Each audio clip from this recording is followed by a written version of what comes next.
Now, this again is about protecting all creators and making sure they have a chance to succeed and feel safe in doing so.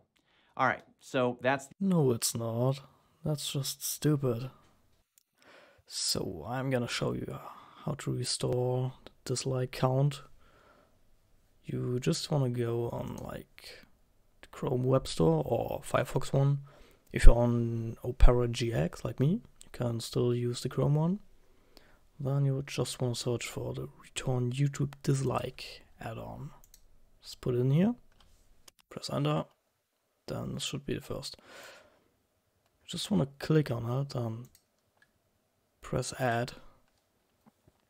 And now you have the extension. Congratulations. And if we reload the page... Hey folks, you may have seen... Shush. You can actually see the dislike count. How this is working is currently they are using the YouTube API to see the dislike count because that's still working. However, from what I know, YouTube will start to remove that like next Monday, I think. Yeah. And from that point onward, what they will do is they will try to calculate like the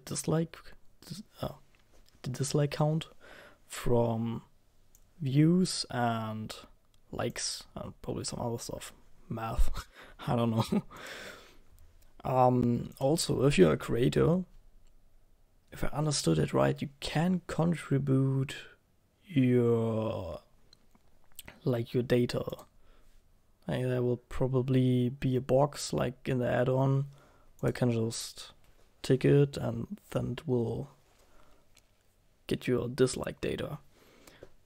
But that's only gonna happen after the 13th. So currently it's still working this way. Yeah, anyways, that's it. Hope you have a great day. Bye.